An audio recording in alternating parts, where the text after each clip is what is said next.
John Barrymore was an American actor on stage, screen and radio. A member of the Drew and Barrymore theatrical families, he initially tried to avoid the stage, and briefly attempted a career as an artist, but appeared on stage together with his father Maurice in 1900, and then his sister Ethel the following year. He began his career in 1903 and first gained attention as a stage actor in light comedy, then high drama, culminating in productions of Justice, Richard III and Hamlet. His portrayal of Hamlet led to him being called the greatest living American tragedian. After a success as Hamlet in London in 1925, Barrymore left the stage for 14 years and instead focused entirely on films. In the silent film era, he was well received in such pictures as Dr. Jekyll and Mr. Hyde, Sherlock Holmes and the Sea Beast. During this period, he gained his nickname, the Great Profile. His stage-trained voice proved an asset when sound films were introduced, and 3 of his works, Grand Hotel, 20th Century and Midnight, have been inducted into the National Film Registry. Barrymore's personal life has been the subject of much attention before and since his death. He struggled with alcohol abuse from the age of 14, was married and divorced 4 times, and declared bankruptcy later in life. Much of his later work involved self-parody and the portrayal of drunken has-beens. His obituary in The Washington Post observed that with the passing of the years, and as his private life became more public, he became, despite his genius in the theater, a tabloid character.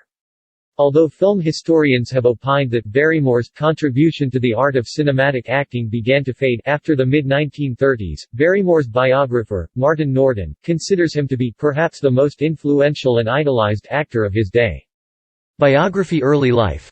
1882–1903. Barrymore was born John Sidney Blyth in Philadelphia, and was known by family, friends and colleagues as Jack.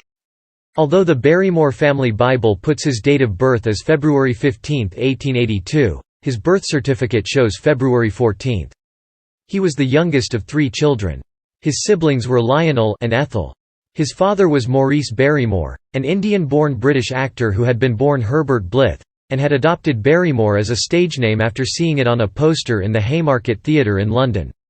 Barrymore's mother, Georgie Drew Barrymore, was born into a prominent theatrical family. Barrymore's maternal grandparents were Louisa Lane Drew, a well-known 19th-century American actress and the manager of the Arch Street Theatre, and John Drew, also an actor whose specialty was comedy. Barrymore's maternal uncles were 2 more thespians, John Drew Jr. and Sidney.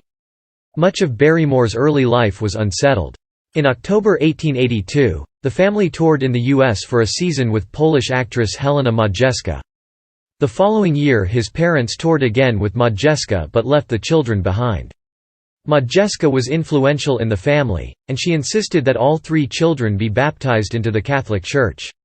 In 1884 the family travelled to London as part of Augustin Daly's theatrical company, returning to the U.S. 2 years later. As a child, Barrymore was sometimes badly behaved, and he was sent away to schools in an attempt to instill discipline. The strategy was not always successful, and he attended elementary schools in 4 states. He was sent first to the boys' annex of the convent of Notre Dame in Philadelphia. One punishment that he received there was being made to read a copy of Dante's Inferno. He later recounted that, as he looked at the illustrations by Gustave Doré, my interest was aroused, and a new urge was born within me. I wanted to be an artist. He was expelled from the school in 1891 and was sent to Seton Hall Preparatory School in New Jersey, where Lionel was already studying. Barrymore was unhappy at Seton and was soon withdrawn, after which he attended several public schools in New York, including the Mount Pleasant Military Academy.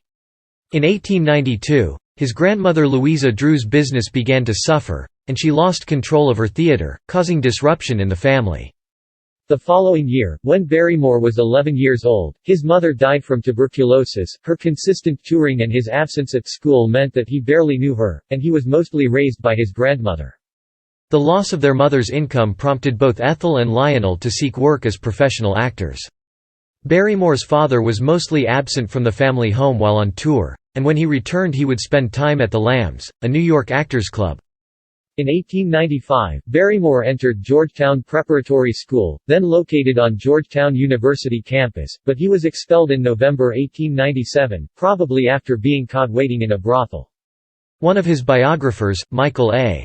Morrison posits the alternate theory that Barrymore was expelled after the staff saw him inebriated and/or smoking a cigarette. By the time he left Georgetown he was, according to Martin Norden in his biography of Barrymore, already in the early stages of a chronic drinking problem. 1897 was an emotionally challenging year for Barrymore. He lost his virginity when he was molested by his stepmother, Mamie Floyd, and in August his grandmother, the main female role model in his life, died. Barrymore travelled with his father to England in 1898, where he joined King's College School, Wimbledon. A year later he joined the Slade School of Fine Art, to study literature and art. After a year of formal study, he left and devoted much of his subsequent stay in London to bohemianism and nocturnal adventures, according to his biographer Margot Peters. Barrymore returned to New York in the summer of 1900, and by November he found work as an illustrator on the New York Evening Journal, at a salary of $50 a week. Barrymore had always professed a dislike of the acting profession, but in 1900 he was persuaded by his father to join him on stage for a few performances of a short play, A Man of the World. He appeared in the same piece again the following year, but he still thought of the experience as merely a way to supplement his income, rather than as a possible future career. In October 1901, Ethel was appearing in Philadelphia in Captain Jinks of the Horse Marines when one of the younger actors became temporarily unavailable. She persuaded the director to allow Barrymore to accept the part of the minor character, and Barrymore traveled from New York, learning his lines on the train. In the first act, he stopped in the middle of his dialogue, unable to remember the text, and asked the audience and his fellow actors, "I've blown up. Where do we go from here?" which led the cast to improvise the remainder of the scene. An incident in 1901 had a major impact on Barrymore.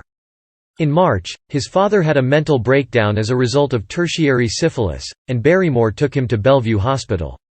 He was later transferred to a private institution in Amityville, Long Island, where he suffered a rapid descent into madness. The Encyclopedia of World Biography states that Barrymore was constantly haunted by the bright and dark spell of his father, and his close friend Jean Fowler reported that the bleak overtone of this breaking of his parents' reason never quite died away in Barrymore's mind, and he was haunted by fears he would suffer the same fate. The same year, Barrymore began an affair with a beautiful artist's model, Florodora Girl, an aspiring actress named Evelyn Nesbit, who was a mistress of architect Stanford White. Barrymore later described Nesbit as the most maddening woman. She was the first woman I ever loved, and he proposed marriage to her. Nesbit's mother did not think that, as a struggling artist, Barrymore was a good match for her daughter. To break off their relationship, her mother sent Nesbit away to school in New Jersey. In 1906, White was shot in public by Nesbit's then-husband, Pittsburgh millionaire Harry K. Thaw. Barrymore expected to testify at Thaw's murder trial on the issue of Nesbit's morality. He worried that he might be asked whether he had arranged for Nesbit to have an abortion, disguised as an appendectomy, even though Nesbit had undergone 2 previous appendectomies. Barrymore was never called as a witness because Thaw pleaded not guilty by reason of insanity. In May 1902, Barrymore was fired from his newspaper position after producing a poor illustration for the paper while hungover. He spent time as a poster designer but realized it was not lucrative enough for his lifestyle, which was being partly financed by Ethel, who was also paying for their father's care. While discussing his future with his brother, Barrymore said, "It looks as though I'll have to succumb to the family curse, acting," and he later admitted that, "There isn't any romance about how I went on stage. I needed the money." Early stage career 1903 to 1913. Barrymore began to contact his family's theatrical connections to find work and approached Charles Frohman, who had been the producer of Captain Jinks and had also been an employer of Barrymore's mother Georgie a decade earlier. Frohman thought that Barrymore had comedic potential but needed more experience before making a Broadway debut. Barrymore joined the company of McKee Rankin, Sidney Drew's father-in-law, on the Chicago leg of their tour, at the W.S. Cleveland Theatre in October 1903. He first played the minor role of Lieutenant Max von Wendlowski in Magda, and in November when the troupe produced Leah the Forsaken, he took the small part of Max, a village idiot with one spoken line. A year later Barrymore appeared in his first Broadway production, in a small role in the comedy Glad of It, which only had a short run.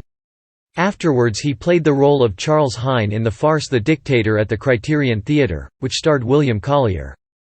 During the play's run and subsequent tour across the U.S., Collier became a mentor to the young actor, although his patience was continually tested by Barrymore's drinking, which led to occasional missed performances, drunken stage appearances, and general misbehavior. Collier taught Barrymore much about acting, including coaching him in comic timing, but, at times regretted his sponsorship of his apprentice. In March 1905, while the dictator was playing in Buffalo, Barrymore's father died in Amityville and was buried at Glenwood Cemetery in Philadelphia. At the close of the U.S. tour, the dictator visited Britain from April 1905, where it played at the Comedy Theatre. The critic for The Observer wrote that Barrymore admirably seconded Collier. When he returned to America, Barrymore appeared at the Criterion Theatre in a double bill of works by J. M. Barrie. He played a clown in Pantaloon opposite his brother, and Stephen Rollo in Alice Sit by the Fire opposite his sister. Both plays ran for 81 performances from December 1905, and then went on tour. Barrymore continued drinking and lacked discipline, which affected his performances. Ethel was angry with her brother and had the producers fire him from the show, but re-hire him the following day, to teach him a lesson. After a tour of the U.S. and Australia with Collier in On the Quiet and the Dictator, Barrymore joined his sister in the 1907 comedy His Excellency the Governor at the Empire Theatre. He received mixed reviews for his performances, and the Wichita Daily Eagle commented that, "Barrymore seems to imitate John Drew too much ever to be a good actor. Why doesn't young Barrymore imitate a real actor if he must copy someone?" Barrymore gained his first leading role in early 1907, in the comedy The Boys of Company B at the Lyceum Theatre. Although he was well received by the critics, The Washington Post noted that his work has been pronounced astonishingly clever by the critics wherever he played. At times he continued his unprofessional stage behavior, which led to a rebuke from John Drew, who attended a performance. After a short run in Toddles at the Garrick Theatre, Barrymore was given the lead role of Mac in A Stubborn Cinderella, both on tour and at the Broadway Theatre in Boston. He had previously been earning $50 a week during his sporadic employment but now enjoyed a wage increase to $175. He briefly appeared in The Candy Shop in mid-1909, before he played the lead role in Winchell Smith's play The Fortune Hunter at the Gaiety Theatre in September the same year. It was his longest-held role, running for 345 performances until May 1911, initially at the Gaiety Theatre in New York, and then on tour. The critic for The New York Times thought the play was acted with fine comedy spirit by John Barrymore. Gave indisputable signs last night of grown and growing powers. In mid-1910 Barrymore met socialite Catherine Corey Harris, and the couple married in September that year. Harris's father objected to the relationship and refused to attend the wedding. Shortly after the ceremony, the dictator went on tour, and Harris was given a small role in the play. According to Peters, Barrymore began to think of his marriage as a bus accident. Film critic Hollis Alpert wrote that, within a week of the wedding, Catherine was complaining that she saw her new husband too infrequently. Barrymore's increasing dependence on alcohol was also a cause of marital problems, and he explained that, unhappiness increased the drink, and drink increased the unhappiness. Barrymore's next two plays, Uncle Sam and Princess Zim Zim, both from 1911, were critically and commercially weak, but the second work introduced him to playwright Edward Sheldon, who would reshape entire career. In January 1912, Barrymore appeared together with his sister in A Slice of Life at the Empire Theatre on Broadway, which ran for 48 performances. Charles Darnton, a critic for the Evening World, observed that, Barrymore takes delight in kidding his part not only to the limit, but perhaps beyond. A review in The Washington Times stated that, Barrymore inimitably imitates his uncle John Drew. Barrymore may have appeared in his first films in 1912. In 4 short films, a cast member is listed as Jack Barrymore. This is probably John Barrymore, although Norden notes that we may never know for certain if are in fact Barrymore movies. The 4 films were Dream of a Motion Picture Director, The Widow Casey's Return, A Prize Package and One on Romance. The films were produced by the Philadelphia-based Lubin Manufacturing Company and were lost in an explosion and fire at the Lubin vaults in 1914. In July 1912, Barrymore went to Los Angeles, where he appeared in 3 short-running plays at the Belasco Theater. He returned to New York in October, where he took the lead role in 72 performances of the comedy The Affairs of Anatole at the Little Theater. Although the critical response was lukewarm, Barrymore's salary for the play was $600 a week. He began the following year by appearing in a short run of A Thief for a Night in McVickers Theatre, Chicago, before returning to New York, and the 39th Street Theatre, for a 2-month run in Believe Me Xantip. Entry into motion pictures, and theatrical triumphs, 1913–1924. In late 1913, Barrymore made his first confirmed feature film, the romantic comedy An American Citizen, with Adolph Zukor's famous Players Film Company. When the film was released in January 1914, Barrymore delighted movie audiences with an inimitable light touch that made a conventional romance joyous, writes Peters. A reviewer for the Oregon Daily Journal thought that Barrymore gave a portrayal of unusual quality. The success of the picture led to further film work, including The Man from Mexico, Are You a Mason?, The Dictator and The Incorrigible Duquesne. Except for The Incorrigible Duquesne, all of these early films are presumed lost. Despite the film work and the higher fees he earned from it, Barrymore continued to seek stage work, and in January 1914 he played the lead in The Yellow Ticket at New York's Elting Theatre. The role marked a departure from the light comedy of his previous performances, a result of Sheldon urging him to turn towards more dramatic parts. The Yellow Ticket was not the breakthrough that Barrymore wanted. A few months before the outbreak of World War I, he took a vacation to Italy with Sheldon to enjoy a temporary break from his worsening marriage. He returned from Italy and accepted another serious stage role, that of an ex-convict in Kick-In, at New York's Longacre Theatre. The play was a success, and Barrymore received praise from the critics. The New York Times reviewer thought that in a play that had uncommonly able and sincere playing, Barrymore acted his role with intelligence and vigor and impart to it a deal of charm. Barrymore spent the second half of 1915 making 3 films, including The Red Widow, which he called, "the worst film I ever made," in his 1926 autobiography. In April 1916, he starred in John Galsworthy's prison drama Justice, again at the instigation of Sheldon. The play was a critical success, and the New York Times thought the audience saw Barrymore play as he had never played before, and so, by his work as the wretched prisoner in Justice, stepped forward into a new position on the American stage. The critic went on to say that Barrymore gave an extraordinary performance in every detail of appearance and manner, in every note of deep feeling. A superb performance. From early 1916, Barrymore had been living apart from Catherine, and she sued for divorce in November 1916. By the time the divorce was finalized in December 1917, he had taken the lead role in the film Raffles, the Amateur Cracksman.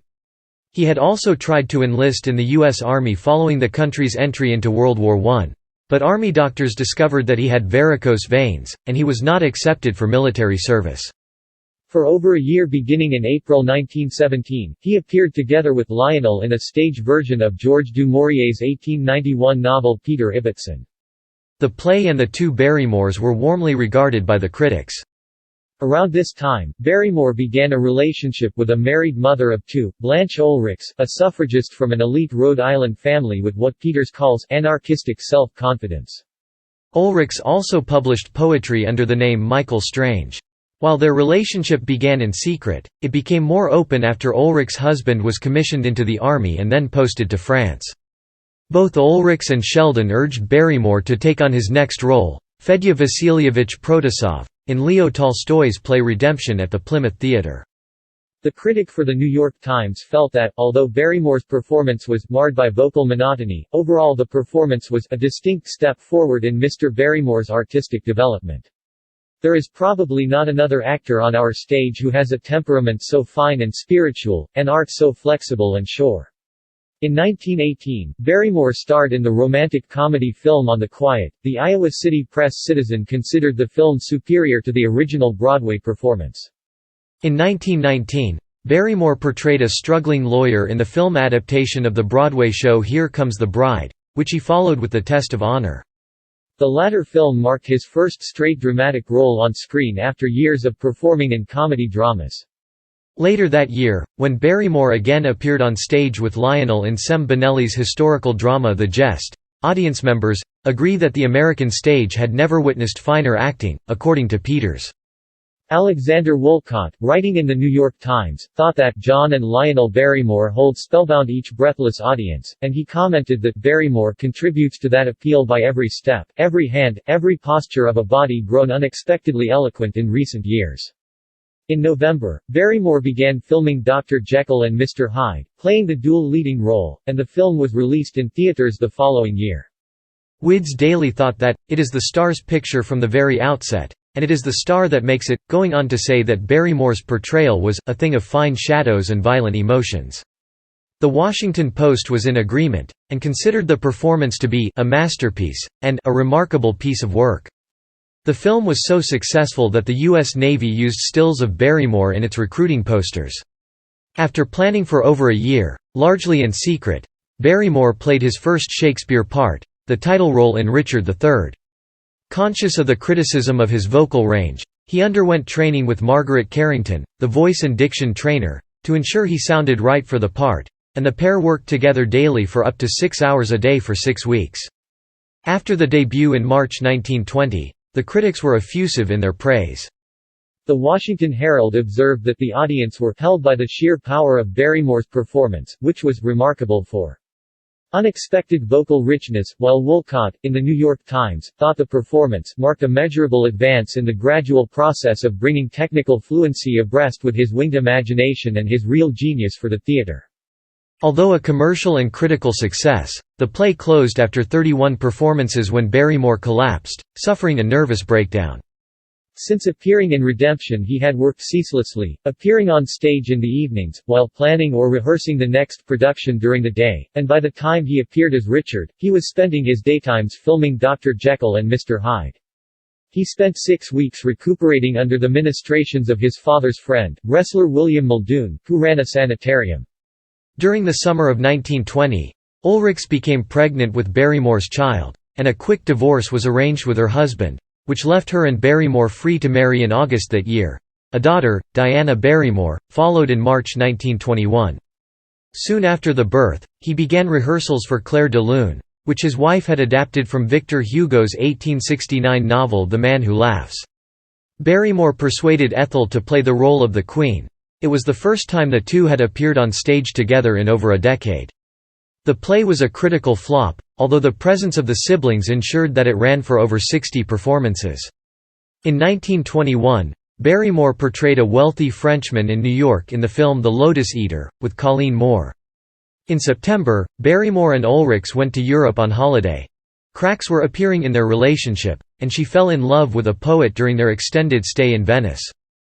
In October, Ulrichs returned to New York and Barrymore traveled to London to film the exterior scenes for his latest movie, Sherlock Holmes, in which he played the title role. He then returned to New York to work on the film's interior scenes in January 1922. Barrymore became involved in the pre-production work for the film and provided designs for Moriarty's lair. The film was released later that year and was generally thought a little dull and ponderous, with too many intertitles, although James W. Dean of the Evening News of Harrisburg opined that, the personality of Barrymore is the film's transcendent quality. Barrymore decided next to star in Hamlet on stage, with Arthur Hopkins directing. They spent 6 months preparing, cutting over 1,250 lines from the text as they did so, and Barrymore opted to play Hamlet as a man's man, according to Norden. Barrymore later described his Hamlet as a normal, healthy, lusty young fellow who simply got into a mess that was too thick for him. He was a great fencer, an athlete, a man who led an active, healthy life. How can you make a sickly half-wit out of a man like that? Barrymore again used Carrington as a vocal coach. Rehearsals started in October, and the play opened on November 16. The production was a box office success, and the critics were lavish in their praise. Woollcott, writing for the New York Herald, opined that it was an evening that will be memorable in the history of the American theater. While John Corbin, the drama critic for the New York Times, agreed, writing that, in all likelihood we have a new and a lasting Hamlet. The reviewer for Brooklyn Life stated that Barrymore had, doubtless won the right to be called the greatest living American tragedian. In 1963, Orson Welles said that Barrymore was the best Hamlet he had seen, describing the character as not so much princely, he was a man of genius who happened to be a prince, and he was tender, and virile, and witty, and dangerous. Barrymore and Hopkins decided to end the run at 101 performances, just breaking the record of 100 by Edwin Booth, before the play closed in February 1923. In November and December that year, a 3-week run of the play was staged at the Manhattan Opera House, followed by a brief tour that closed at the end of January 1924. Films with the major studios, 1924–1932. News of Barrymore's success in Hamlet piqued the interest of Warner Brothers, which signed him as the lead in the 1924 film Beau Brummel. Unhappy in his marriage, Barrymore, aged 40 at the time, sought solace elsewhere and had an affair with his 17-year-old co-star Mary Astor during filming. Although the film was not an unqualified success, the cast, including Barrymore, was generally praised. Around this time, Barrymore acquired the nickname, "The Great Profile," as posters and photographs of him tended to favor the left-hand side. He later said, "The right side of my face looks like a fried egg. The left side has features that are to be found in almost any normal anthropological specimen, and those are the apples I try to keep on top of the barrel." In February 1925, Barrymore staged Hamlet in London at the Haymarket Theatre, which the Manchester Guardian later said had the most memorable first night for years. The reviews were positive, and, although none of the London critics found Barrymore superior to Irving and Forbes Robertson, many were favourable in their comparisons. Among the audience members was the 20-year-old actor John Gielgud, who wrote in his program, "Barrymore is romantic in appearance and naturally gifted with grace, looks and a capacity to wear period clothes, which makes his brilliantly intellectual performance classical without being unduly severe, and he has tenderness, remoteness, and neurosis all placed with great delicacy and used with immense effectiveness and admirable judgment." Looking back in the 1970s, he said, "The handsome middle-aged stars of the Edwardian theatre romanticized the part. Even John Barrymore, whose Hamlet I admired very much, cut the play outrageously so that he could, for instance, play the closet scene all out for sentiment with the emphasis on the Oedipus complex, sobbing on Gertrude's bosom." Yet Barrymore had a wonderful edge and a demonic sense of humor. At the end of this run of Hamlet, Barrymore travelled to Paris, where Ulrichs had stayed during his residence in London, but the reunion was not a happy one and the couple argued frequently. When he returned to America, she remained in Paris, and the couple drew up a separation agreement that provided Ulrichs with $18,000 a year and stated that neither could sue for divorce on the grounds of adultery. While he had been in London, Warner Brothers and Barrymore entered into a contract for 3 further films at a salary of $76,250 per picture. He later claimed that his motivation for moving from stage to films was that lack of repetition, the continual playing of a part, which is so ruinous to an actor, is entirely eliminated. Barrymore's first film under the contract was The Sea Beast, loosely based on the 1851 novel Moby Dick, in which he played Captain Ahab Seeley.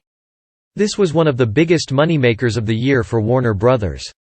Although Barrymore wanted Astor to play the female lead, she was unavailable, and Dolores Costello was cast in her place. He later said that, "I fell in love with her instantly. This time I knew I was right, and the couple began an affair." Costello's father was angered by the relationship, but his complaints were ignored by both Costello and her mother. Costello's parents separated and were divorced as a result. The film was well received by critics, and Mordaunt Hall, the film critic of The New York Times, praised the energy, earnestness and virility Barrymore displayed in the role of Seeley. As filming finished on The Sea Beast, work began on Don Juan, the first feature-length film with synchronized Vitaphone sound effects and a musical soundtrack. Although Barrymore wanted to play opposite Costello again, Jack L. Warner, the film's producer, signed Astor. After completing his Warner Brothers' contract with When a Man Loves with Costello, Barrymore joined United Artists under a 3-film deal. For the next 3 years, according to Morrison, he enjoyed unprecedented prosperity and spent lavishly. Nevertheless, he received some harsh reviews. Critic and essayist Stark Young wrote in The New Republic that Barrymore's films were rotten, vulgar, empty, in bad taste, dishonest, noisome with a silly and unwholesome exhibitionism, and odious with a kind of stale and degenerate studio adolescence. Their appeal is cheap, cynical and specious. In 1927, Barrymore planned to revive Hamlet at the Hollywood Bowl, but in August he cancelled the production, without explanation, and began filming the third of the UA pictures, Eternal Love, for which he was paid $150,000. In February 1928, Barrymore obtained a quiet divorce from Ulrichs. She eagerly agreed to the separation, as she was in a relationship with a lawyer, Harrison Tweed, whom she later married. Barrymore and Costello married in November that year. Their daughter, Dolores, was born in April 1930 and a son, John Drew Barrymore, followed in June 1932.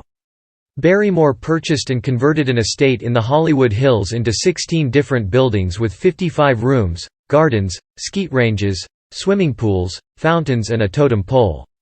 By the late 1920s, sound films had become common, following the 1927 sensation, The Jazz Singer. Actors with trained voices were in demand by the studios, and Barrymore was offered a 5-film deal with Warner Brothers. At $150,000 per picture, and a share of the profits. Before he began this contract, he played his first speaking role on film, a one-off section in the Show of Shows, playing Richard, Duke of Gloucester in Henry VI, Part 3. His first 2 films under contract were General Crack and The Man from Blankley's, each of which were modestly successful. As he had been frustrated at the inability of making The Sea Beast as a sound film, Barrymore returned to Moby Dick as the source for a 1930 film of the same name. Peters thinks little of the film, describing it as a seesaw between the cosmic and the comic, a travesty of Melville as well as a silly film all on its own. The following year, Barrymore played the title role of a manipulative voice coach in Svengali opposite Marion Marsh. Martin Dickstein, the critic for the Brooklyn Daily Eagle, wrote that Barrymore registers a personal triumph in the role, calling his performance brilliant. One of the best of his movie career. Later in 1931, he played a crippled puppeteer, who tries to fulfill his frustrated ambitions by manipulating the life of a young male ballet dancer and the dancer's lover in The Mad Genius. The film was a commercial failure.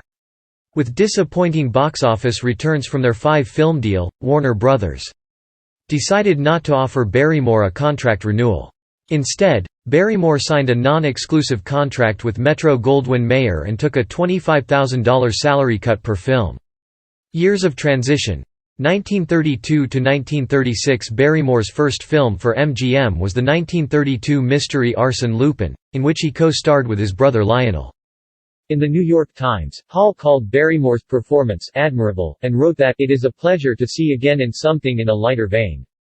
The same year, Barrymore starred as jewel thief Baron Felix von Geigern together with Greta Garbo in the 1932 film Grand Hotel, in which Lionel also appeared. Critical opinion of Barrymore's acting was divided. John Gilbert's biographer Eve Golden refers to Barrymore as seeming more like affectionate father than her lover, while George Blaisdell of International Photographer praised the dialogue and wrote that a viewer would be deeply impressed with the rarity in screen drama on which he is looking. Grand Hotel won the Academy Award for Best Picture and was one of the highest-grossing films of the year. It was later added to the National Film Registry. In 1932, Barrymore went to RKO Pictures where he played a borderline alcoholic lawyer in State's Attorney, and an escaped lunatic in A Bill of Divorcement, opposite Katharine Hepburn in her screen debut. Film scholar Daniel Bernardi later noted the humanism demonstrated between Barrymore's character and his family, particularly the close bond between father and daughter. In his final film of the year, he returned to MGM for Rasputin and the Empress. Barrymore, Ethel and Lionel co-starred. Physically, Barrymore had deteriorated since filming Svengali, and he had gained weight because of his drinking. Peters notes the dissipation of the once ascetic face, a dissipation only underlined by the studio's attempt to reconstruct with lights, filters and makeup a spiritual beauty that had been corrupted. The film was a critical and commercial failure, and MGM lost significant amounts of money. The New Yorker thought the 3 Barrymores had produced their worst work. The year 1933 was a busy one for Barrymore, and his decline began to be evident. He appeared in 5 films during the year, including as a meek schoolteacher turned businessman in Topaz, opposite Myrna Loy, and Dinner at 8, with Lionel. Peters opines that Barrymore's portrayal of a washed-up alcoholic actor could well have fixed in the public's and MGM's mind that John Barrymore was a drunken has-been. After the run of films with MGM, the company ended its contact with Barrymore amid its financial woes caused by the Great Depression. He then signed with Universal Studios to portray a troubled Jewish lawyer and counselor at law. During filming he struggled to remember his lines for even small scenes.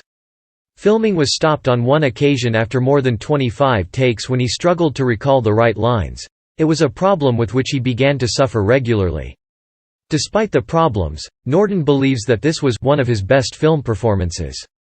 In December 1933, Barrymore agreed with RKO to film Hamlet. He underwent screen tests and hired Carrington to act as vocal coach again, but during one session, his memory failed him again, and the project was eventually scrapped. Barrymore starred in two films released in 1934, the drama Long Lost Father and the screwball comedy 20th Century. In the latter film, Barrymore played madcap Broadway impresario Oscar Jaffe, a role in which he demonstrated a rare genius as a comedian. Morrison writes that the portrayal was one that many consider to be his finest contribution to film. In 2011, the picture was added to the National Film Registry, where it was described as Barrymore's last great film role. In May 1934, Barrymore was filming Hat, Coat and Glove for RKO when, during the filming of one scene, he again forgot his lines and even the name of his character. Filming was postponed until the following day, but the result was the same. After he took a break for a few days, he returned to the set, but he still could not remember any of the script, and RKO replaced him with Ricardo Cortez. Soon afterwards, he suffered a mental and physical breakdown and was hospitalized. Costello confirmed that his drinking over the previous 2 years had worsened, and she described him as a hopeless alcoholic. Barrymore's relationship with Costello was deeply troubled and, believing she was going to declare him mentally incompetent, he left their home in Los Angeles and traveled first to London and then to India. He returned to the U.S. in early 1935 and settled in New York, leaving his wife in Los Angeles. Shortly after his return, he was hospitalized for a month with bronchitis and influenza. A 19-year-old fan, Elaine Jacobs, visited him, and the two became good friends. On his release from the hospital, her mother invited him to recuperate at their house. She changed her name to Elaine Barry, which she explained was to get as near to Barrymore as I dared, and they began a relationship. In May, the couple underwent the first of several professional collaborations, when they appeared on Rudy Vallée's The Fleischmann's Yeast Hour radio show. The relationship was widely reported in the tabloid press, who labeled the couple Caliban and Ariel. Costello filed for divorce, but after a series of arguments with Barry, Barrymore considered the relationship with Barry to be at an end, and he left for Los Angeles. A newspaper editor chartered a plane and flew Barry to Chicago, to meet Barrymore's train. She broadcast a plea for him to return, and her pursuit became national news. Morrison thinks that the headlines established a new reputation for Barrymore of the aging satyr, the has-been alcoholic, the much-married ham. This was a blow to his self-respect, but he faced his troubles with aplomb and a sense of humor, according to Morrison. To escape from the spotlight, Barrymore took vacations on his yacht. It cost him over $35,000 a year to run, and so he sold it in 1938 after encountering financial difficulties. Decline and death, 1936 to 1942. Barrymore's alcohol dependence meant most studios were unwilling to employ him, but MGM risked casting him in the role of Mercutio in their 1936 film Romeo and Juliet. To minimize disruption to the schedule, the studio put Barrymore in Kelly's Rest Home, a sanatorium for alcoholics, but he continued to drink covertly and was disruptive on set. Basil Rathbone, who was playing Tybalt, later recounted that, he was drinking and unreliable on the set. It was sad to see him in such a state. Opinions on his portrayal were divided. Some critics, such as Welford Beaton of The Hollywood Spectator, thought Barrymore as an acting gem, although Gielgud was uncomplimentary, writing to Peggy Ashcroft that Barrymore, who is like a monstrous old male impersonator jumping through a hoop, should really have been shot.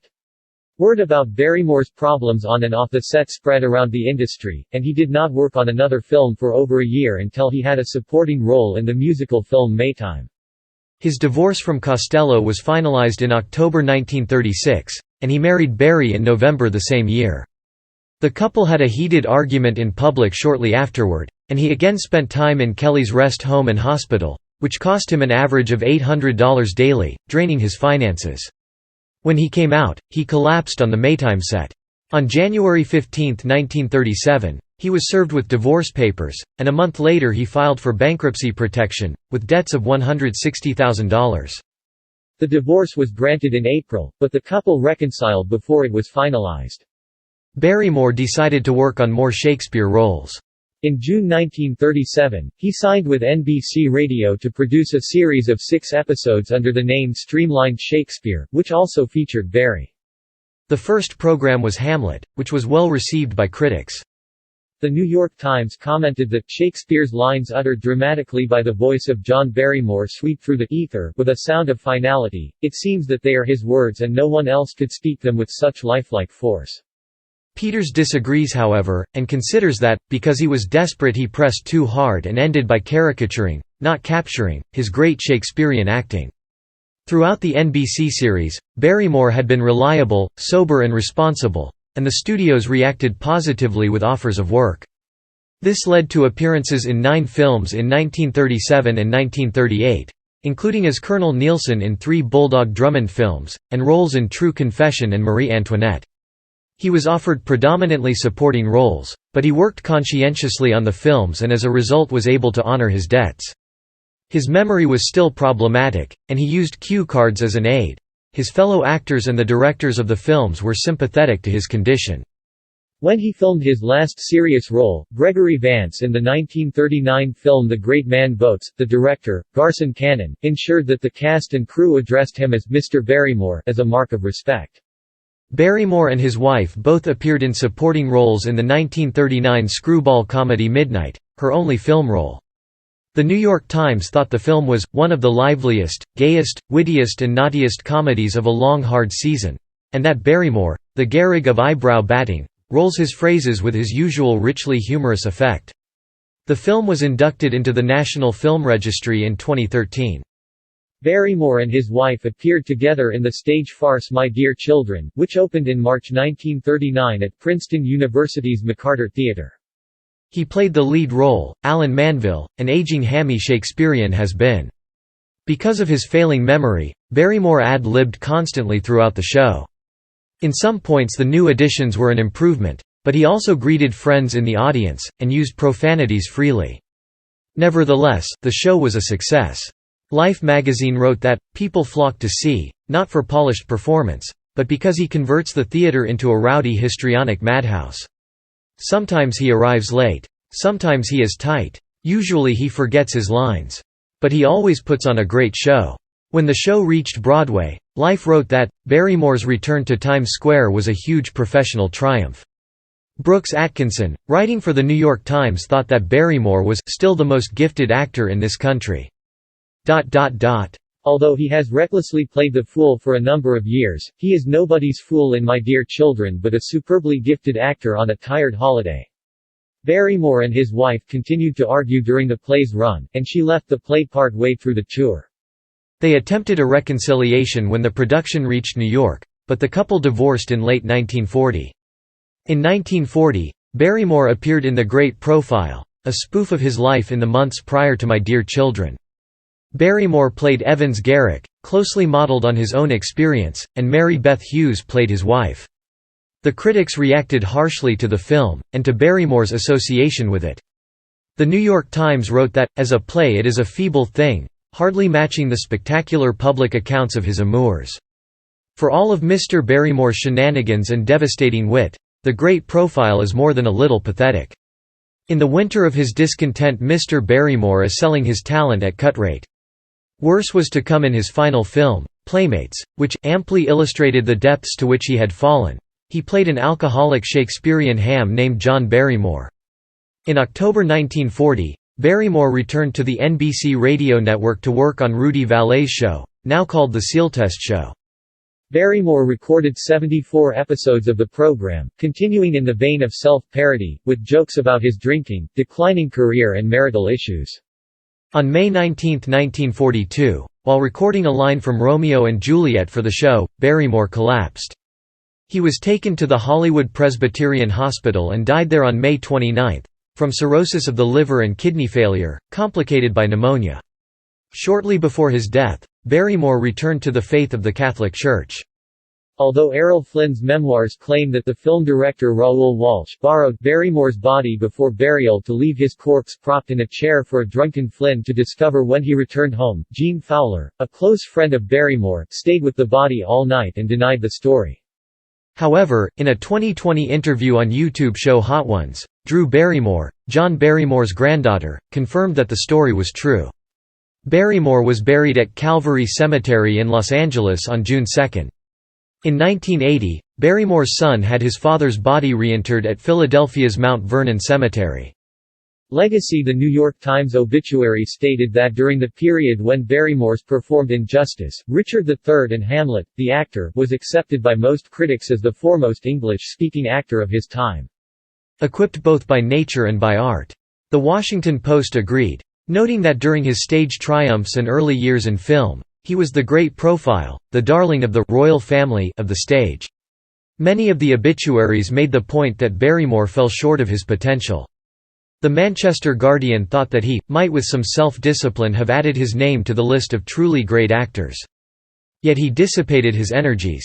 The New York Times noted that he could twist his abilities, to parody, burlesque himself and play the clown, and they considered that it was unfortunate that the public in recent years saw him in mood. It was a mood of careless abdication.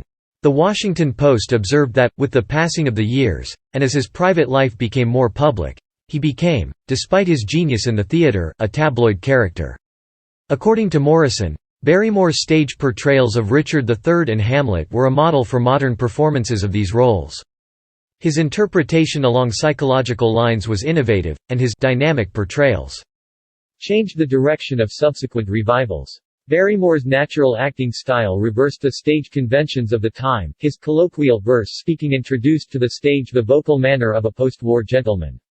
Barrymore was honored on few occasions by the entertainment industry and its members. Although both his brother and sister won Academy Awards, the only award Barrymore ever received for his screen work was from Rudolph Valentino in 1925 for Beau Brummel.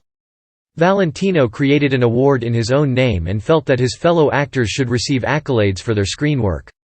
When Barrymore attended his ceremony at Grauman's Chinese Theatre in 1940, he left more than the customary hand and footprints in the theatre's forecourt. Aided by the owner, Sid Grauman, Barrymore left a cement imprint of his facial profile. In February 1960, for his contribution to the motion picture industry, Barrymore was inducted into the Hollywood Walk of Fame with a star at 6667 Hollywood Boulevard. Barrymore, along with his two siblings, is included in the American Theatre Hall of Fame. The Barrymore royal family of actors continued through two of his children, his son with Costello, John Drew Barrymore, and his daughter with Ulrichs, Diana, both of whom became actors, as did John Jr.'s daughter Drew. Barrymore's brother Lionel died on November 15, 1954, and their sister Ethel died on June 18, 1959. Barrymore's achievements and his colorful life have ensured that several biographical studies followed his 1926 autobiography, Confessions of an Actor. Alma Power Waters produced a 1941 study, authorized by the subject. John Barrymore, The Legend and the Man, Fowler, wrote Good Night, Sweet Prince, The Life and Times of John Barrymore. Alpert published The Barrymores, and John Kobler wrote Damned in Paradise, The Life of John Barrymore, although Norden noted in 2000 that many of these earlier works are less than reliable. Those he identified as being more thoroughly researched are Peters's 1990 History, The House of Barrymore, and his own study of the actor's work in John Barrymore, a biobibliography. Subsequent to Norden's comments on the available literature, Morrison published the positively reviewed John Barrymore, Shakespearean Actor in 1997, which focuses on Barrymore's stage work. There were several celebratory events in 1982, on the centenary of Barrymore's birth. The Academy of Motion Picture Arts and Sciences and the Museum of Modern Art jointly hosted a commemorative program of his work, which included numerous excerpts from his films and interviews with some who knew him, including Barry and his one-time co-star Myrna Loy. The same year, in celebration of the centenary of the Actors Fund of America, the U.S. Postal Service issued a postage stamp featuring Barrymore and his siblings. In February 2010, an intersection in Fort Lee, New Jersey, was renamed John Barrymore Way on what would have been the actor's 128th birthday. The intersection marked the spot of the former Buckheisters Hotel, where Barrymore had his 1900 stage debut in A Man of the World. Portrayals and characterizations. Barrymore has been used as the inspiration for characters on stage and film. He performed as himself in a number of works, and in the Ziegfeld Follies of 1921 he was played by his friend W. C. Fields. In 1927 the Barrymore family was parodied in The Royal Family, in which a character based on him was portrayed by Frederick March, whose performance Barrymore admired. The play was staged in London in 1934 as Theatre Royal, with Laurence Olivier in the Barrymore role, and adapted as a film in 1930, with March reprising his performance. In 1991, Paul Rudnick's comedy I Hate Hamlet, performed at the Walter Kerr Theatre, was set in Barrymore's former apartment. He returns after a séance, dressed in his Hamlet costume. Nicol Williamson played the Barrymore role. 3 years later, a London production, Jack, A Night on the Town with John Barrymore, ran for 60 performances at the Criterion Theatre, and Williamson again played the lead. Barrymore, a two-person play by William Luce, premiered in 1996 and depicts Barrymore shortly before his death in 1942 as he is rehearsing a revival of his Richard III. Christopher Plummer played the title role. A film version was released in 2011, with Plummer again taking the main role. Barrymore had been a friend and drinking companion of Fields. In the 1976 film W.C. Fields and Me, Barrymore was played by Jack Cassidy. Barrymore's friend, Errol Flynn, played him in a 1958 film Too Much, Too Soon, an adaptation of the autobiography of Diana Barrymore, with Dorothy Malone playing the female lead.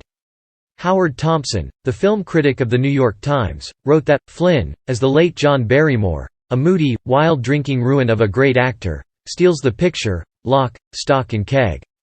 It is only in the scenes of his savage disintegration, as the horrified girl hangs on, that the picture approaches real tragedy.